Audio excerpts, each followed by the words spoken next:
сегодня не очень много, мы, может быть, даже попробуем какой-то интерактив сделать. Попробуем интерактив сделать, Марина Викторовна?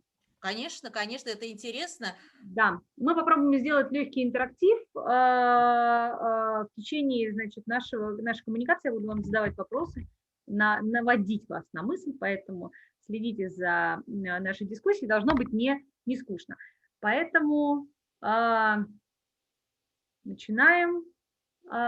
You will see the presentation and hear my voice at the background just to enjoy, to have the full enjoyment of the presentation and the content.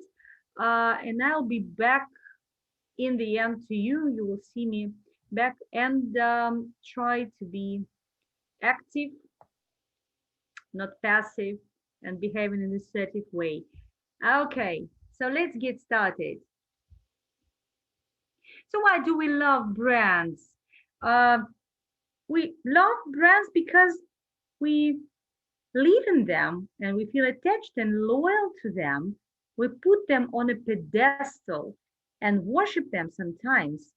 So it's something, a magical essence that only good brands share because no, not every brand can be loved. Indeed. Oh, we have some technical issues. Okay, up like this. Um, why do we choose these or that brand? Have you ever thought about why you want to buy some specific phone or wardrobe or a piece of clothes or something like that? Was it really about the only the function or the taste or some other features? No, in fact, you subconsciously choose the brand. But um, please, I would ask you now to tick plus in the chat if you happen to know, happen to have a brand you love, or you have a brand that most appeals to you.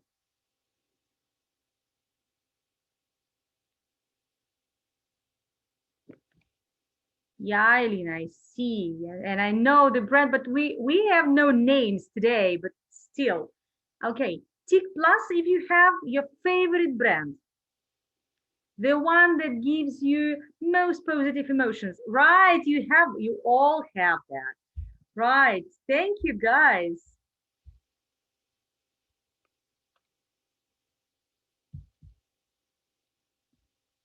And probably you can say that that you have love it at least.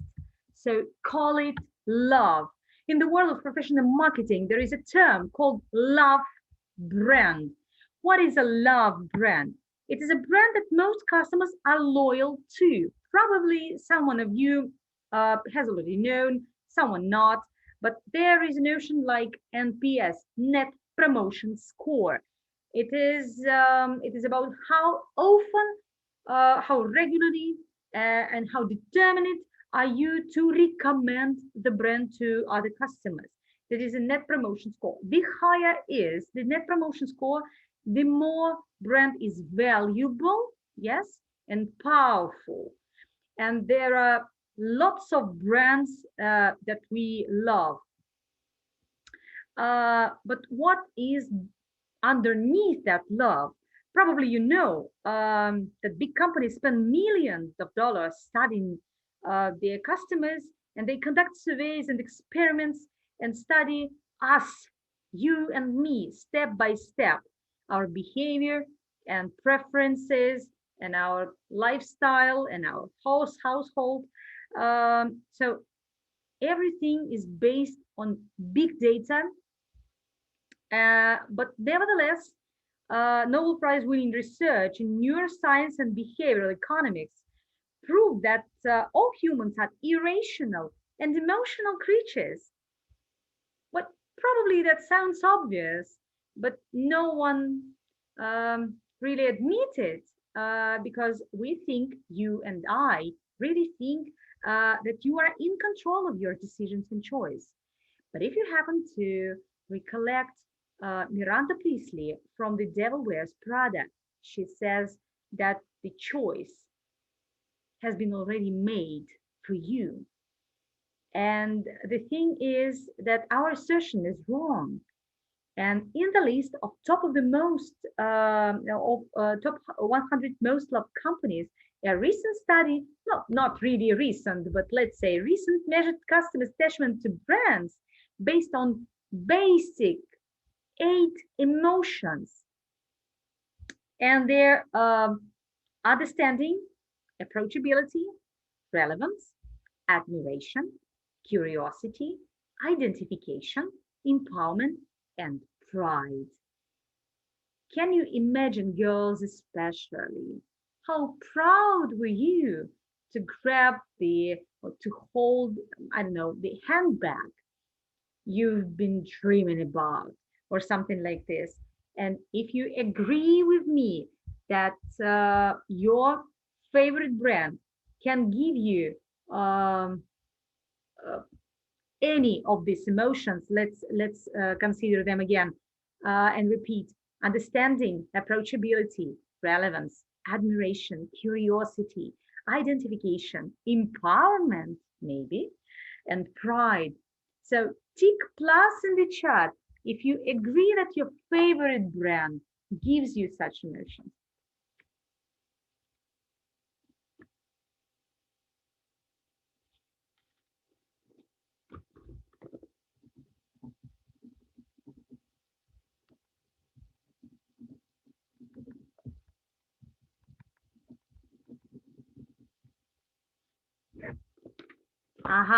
Indeed.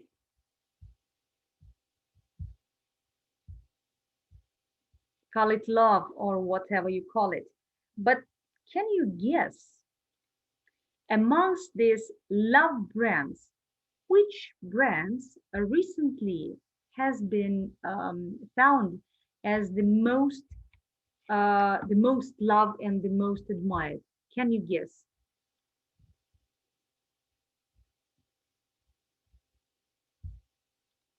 Try to guess, please. What brand can be the most adorable, the most favorite, the the, the most loved? It gives you pride and empowerment and whatsoever. It is a combination of all 8 emotions. Try to guess.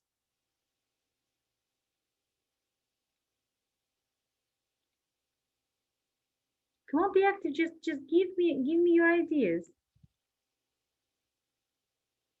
كانش بين Chanel, for example, Louis Vuitton. Elena, broaden your horizons. Broaden up your horizons. Chanel, it's too expensive. No ideas. I'll show you up. It's Disney. Indeed, recently Disney bet everyone, while Apple was put 9th on the list. Only 9th. Well, because first of all, maybe because it is simple, it is loved, it is lovable. You see on the slide, you can see the adjectives: amazing, unforgettable, cute, and lovable. Yes, it is easy to love Disney, and especially Mickey. And they show the development of the main characters and human emotions. That means that they empower the characters, can break the rules. That means that they, again, we may say that it is admiration, yes, gives admiration and pride. So Disney is the most loved brand ever. Again, because it is affordable, approachable. Everyone can afford it. Either the hoodie, or I don't know, a branded, I don't know what. Well, let's say it's suitcase, leather suitcase. Let's move on. What's the core thing of love here? Pure emotions or combined emotions brings you new experience. And if you know, in the basics of the marketing, the customer marketing is customer experience. And the new customer experience is actually a journey, and it's driven by the shared experience of other customers. That, if we go back to net promotion score, this is it. It is net promotion score, the experiences of other customers. And it is a perpetual and really emotional. Look at the picture of Momondo application when you go, or when you possibly go to New York. They say every place has its mood. That means that nevertheless, which route you choose, you will have your personal experience whenever you are. And again, what is more important here, that the experiences and the emotions that people feel and share must be met with more than a listening or research team. That means that every time you produce and share your emotion, it is grabbed, analyzed, and given back to you, uh, uh, improving your experience and attracting new customers and sharing with them your previous experience. And that is perpetual, right? But there are some brands that that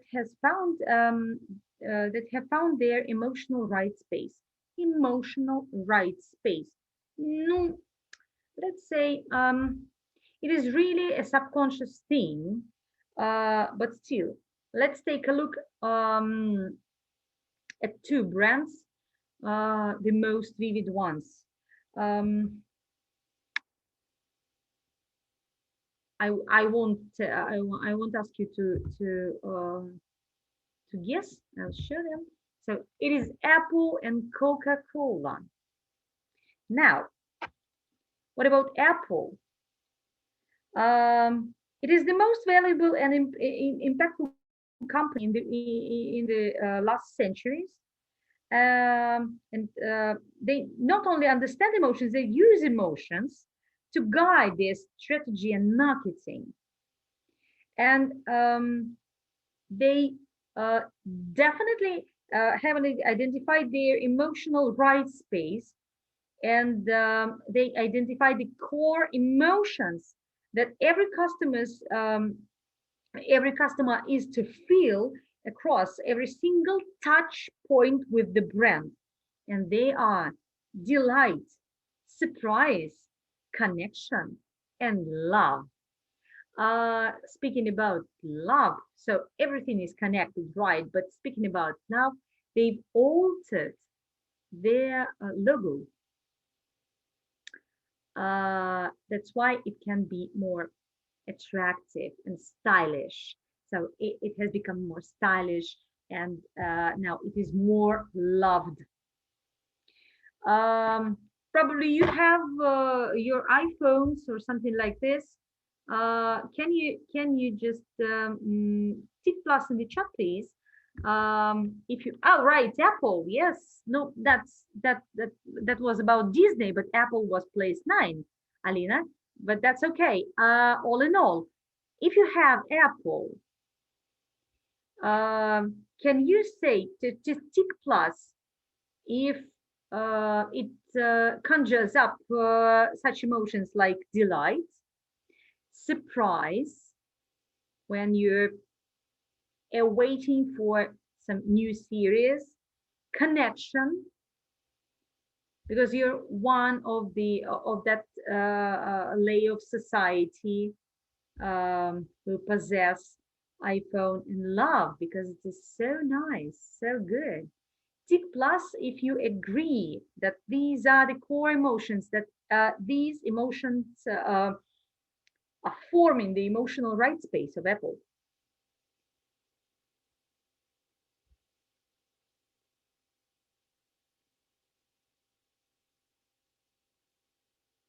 No one has Apple. No, No iPhones here in our audience.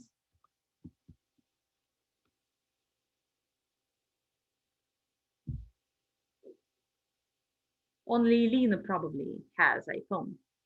Okay. Oh no, Anya. Yes. So this is it. Now, indeed, they spend lots of money, lots of budgets to figure out these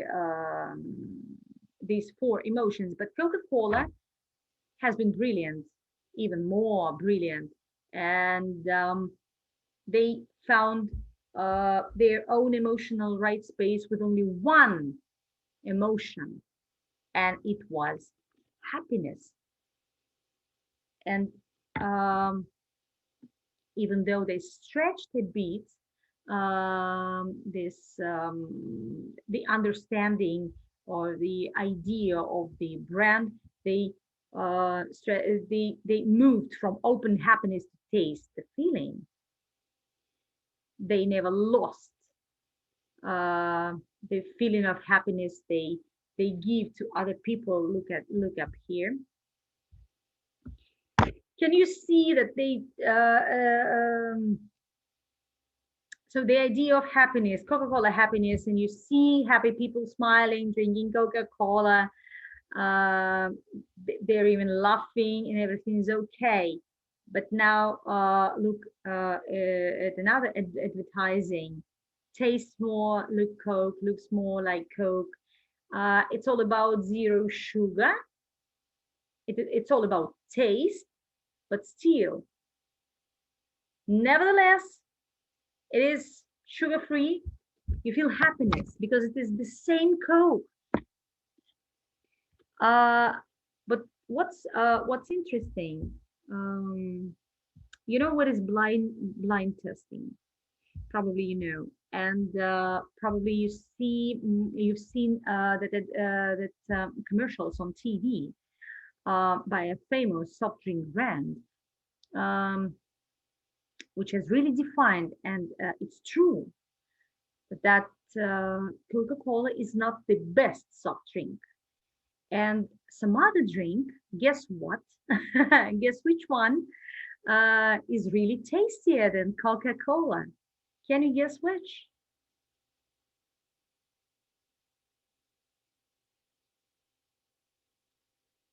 It really tastes different and it really tastes better through the blind testing. They've been chosen 8 times out of 10. Can you guess what soft drink bet Coca-Cola? Pepsi, sure, Palina, that's true. Pepsi is much better or maybe the best one. But um, they had to share the market.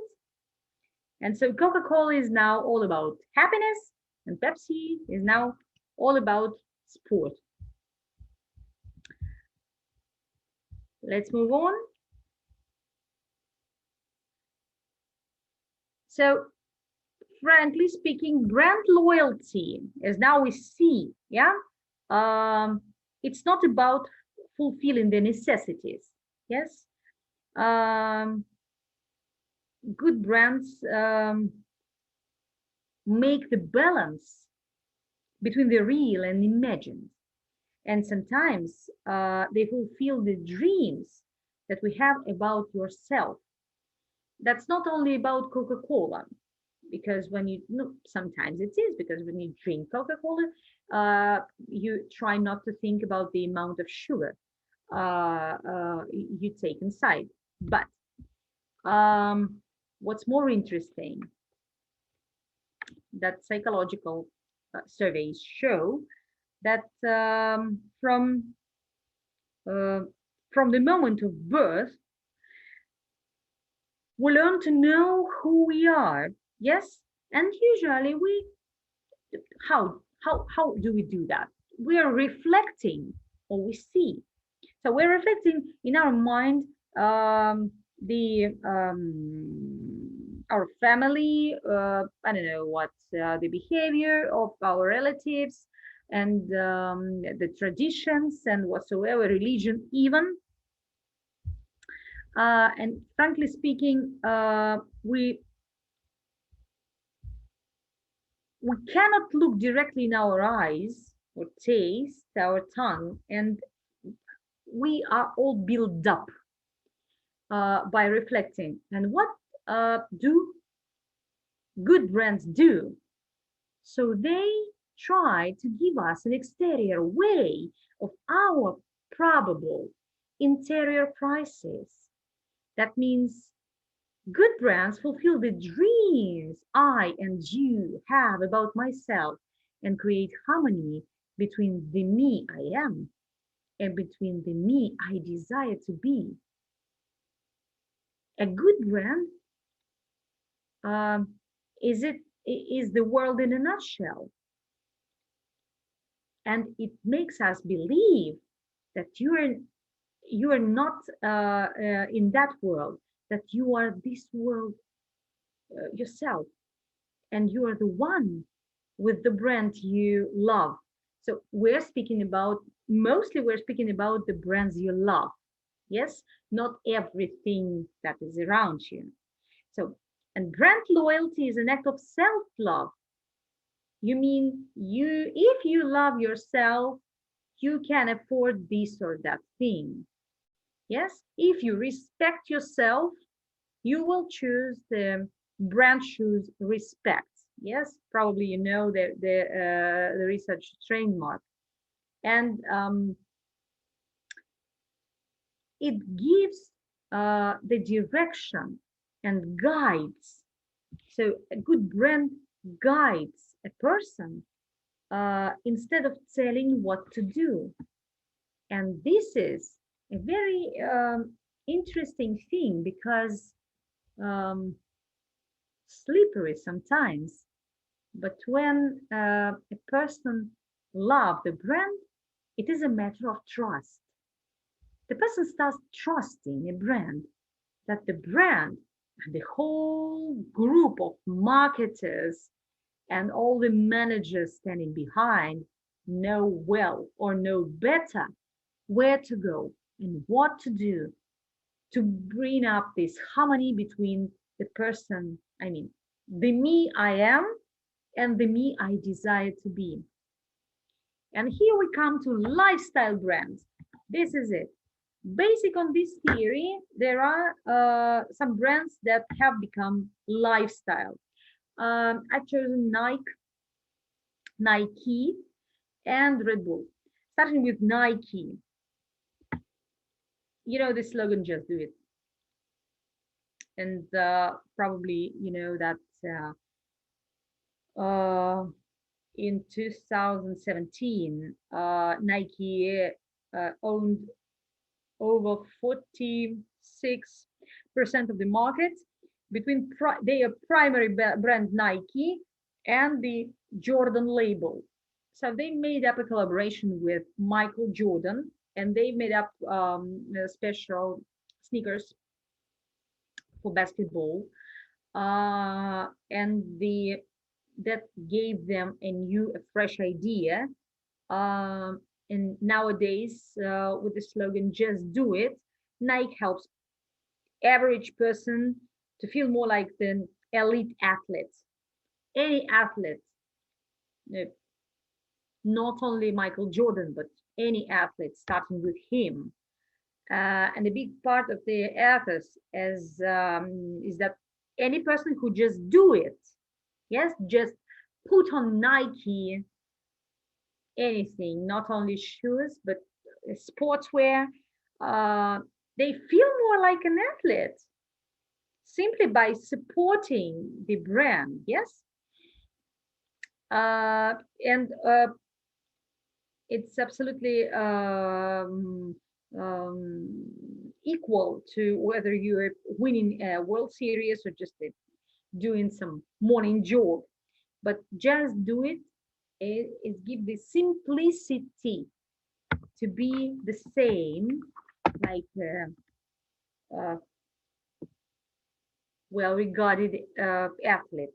So it plays on the same 8 emotions: approachability, relevance, admiration, Curiosity? No, maybe yes. What it is like to be Michael Jordan, yeah? Curiosity, identification, empowerment because you're becoming like an athlete, and pride. You're proud that you have the same sneakers as Michael Jordan has. Okay, and the another one is Red Bull. A very curious thing, really, because it is an energy drink. Probably you have tried it. By the way, Tick Plus, if you tried and like the Red Bull energy drink, and Tick please minus if you don't.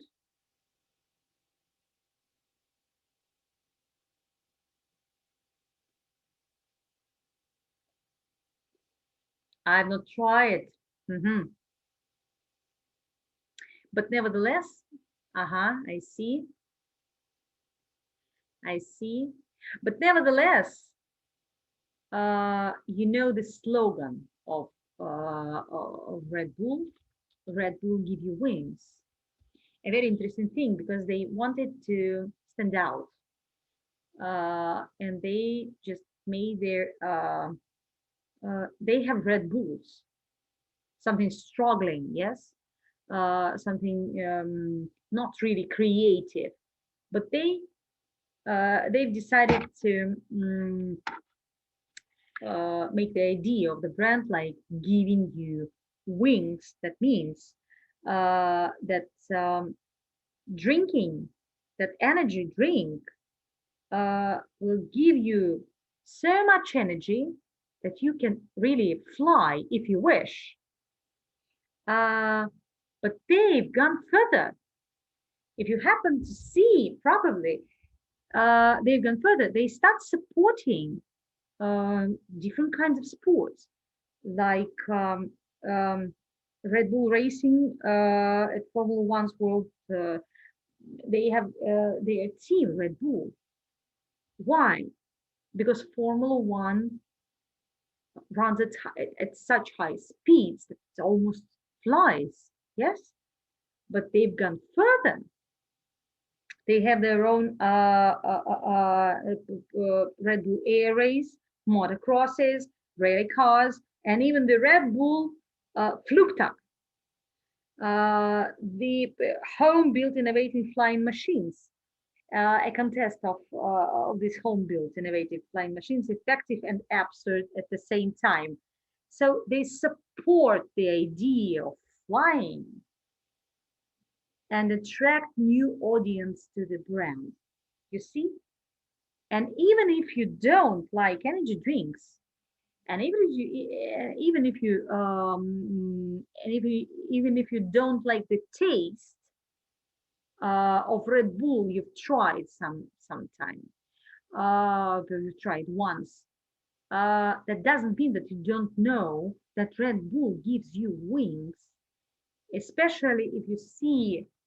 Do you see that?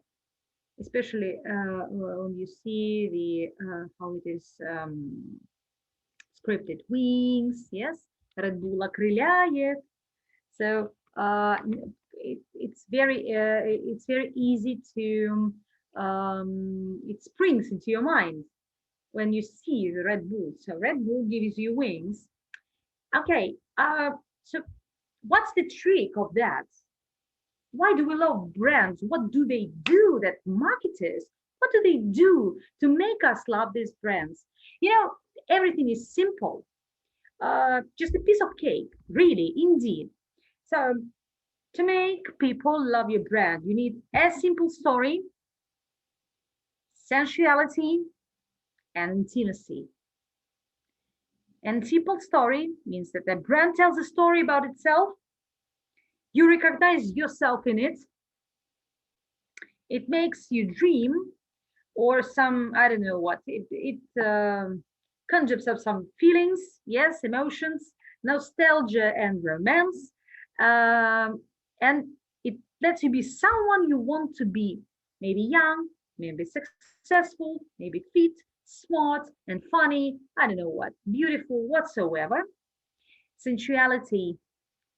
A brand makes you strong emotion like anticipation or happiness because I don't know, your phone is faster than your friends. Yes.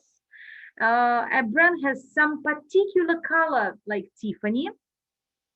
Can you recollect? Or the shape or the taste that makes you experience something before you ever buy it, even. So, for example, you know the color of Tiffany.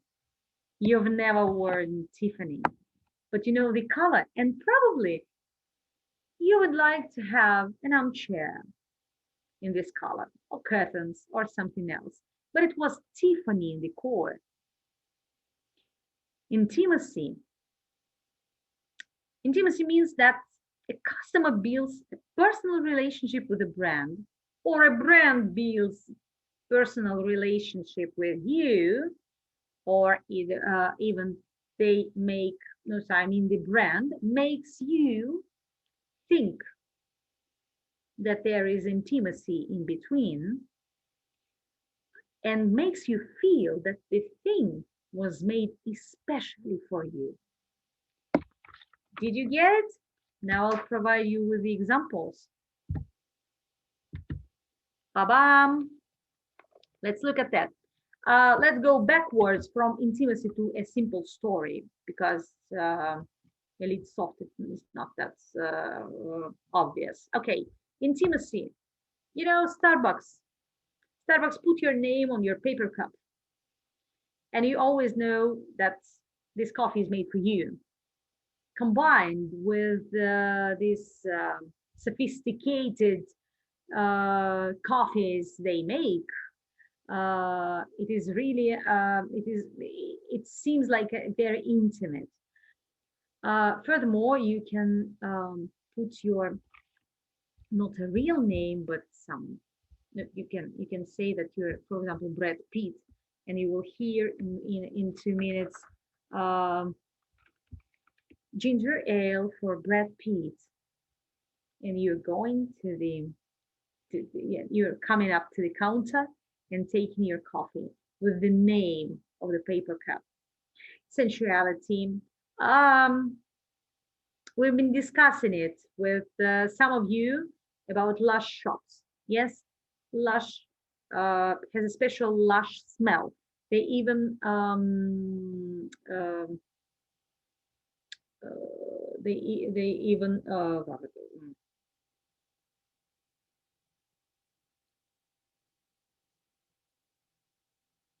so they documented this lush smell, so it is especially there. And this means sensuality. Five senses, we have five senses, and this is the vivid example of sensuality. You will never mix up Lush shop with anyone else. And a simple story. That's an amazing thing because Huggies went on a mission to leave no baby unhugged.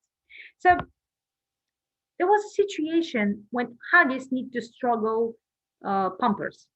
And the Canadian arm of this diaper brand, while thinking of how to do that, they get a simple idea.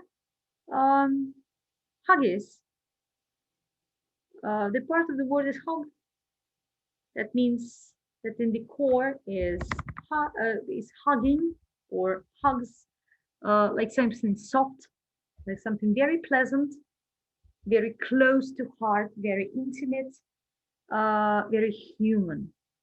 And so they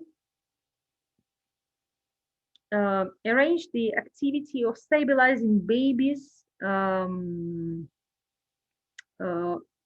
with illnesses or orphans.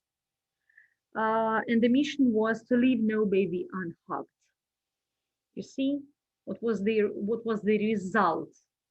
The result was increasing sales up to 30%. And it was in 2016. And after that, they decided that it is a very good idea, and it really increases prices all over the world if they place a man hugging a baby. It really drives women to buy Huggies. So this is it. This is, and again, it is also about all those core eight eight emotions: understanding, approachability, admiration, identification, yes, and pride. Um, so we know that brand is an intangible asset.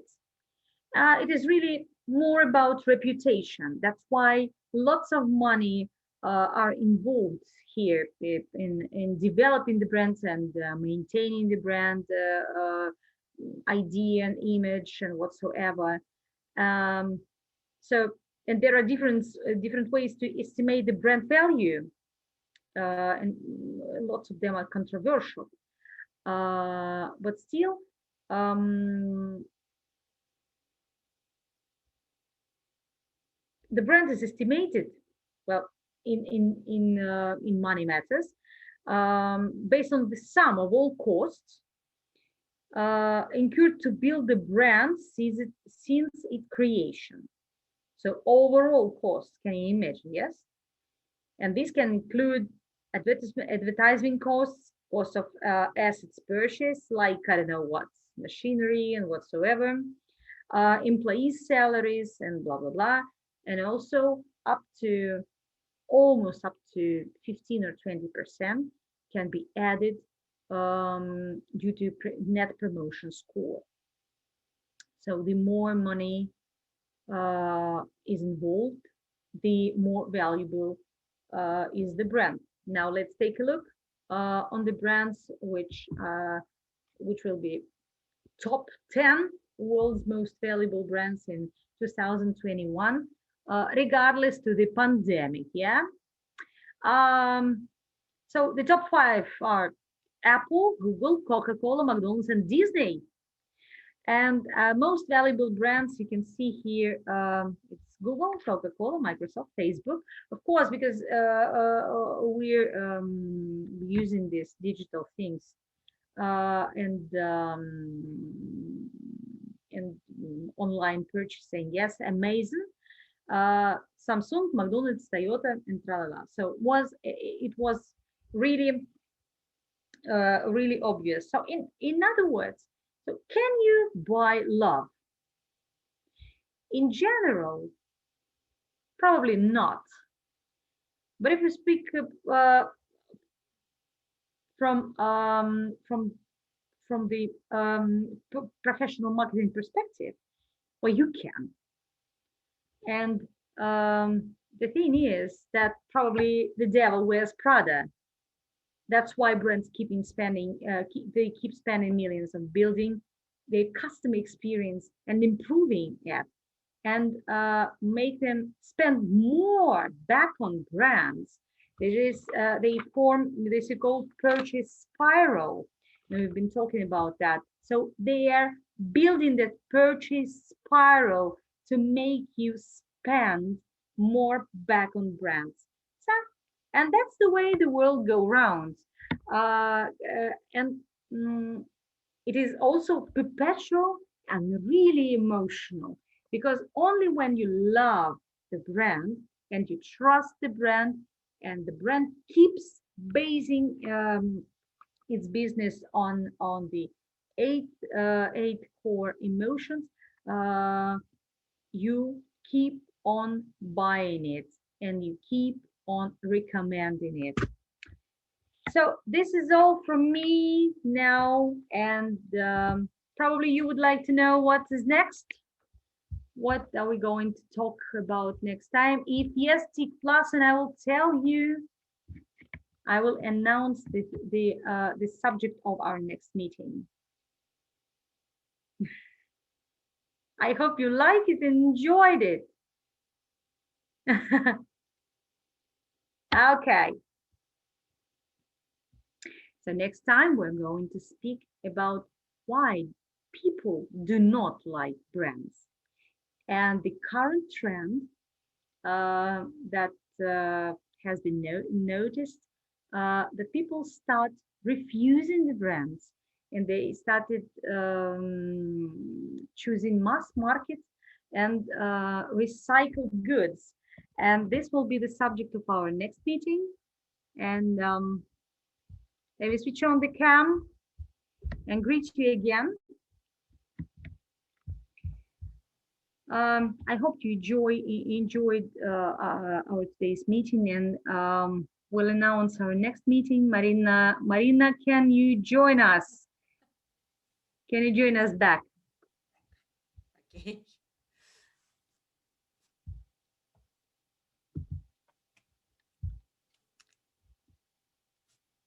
We'll announce our next meeting about why we don't love the brands, and the name of the next meeting will be "I Love to Hate You."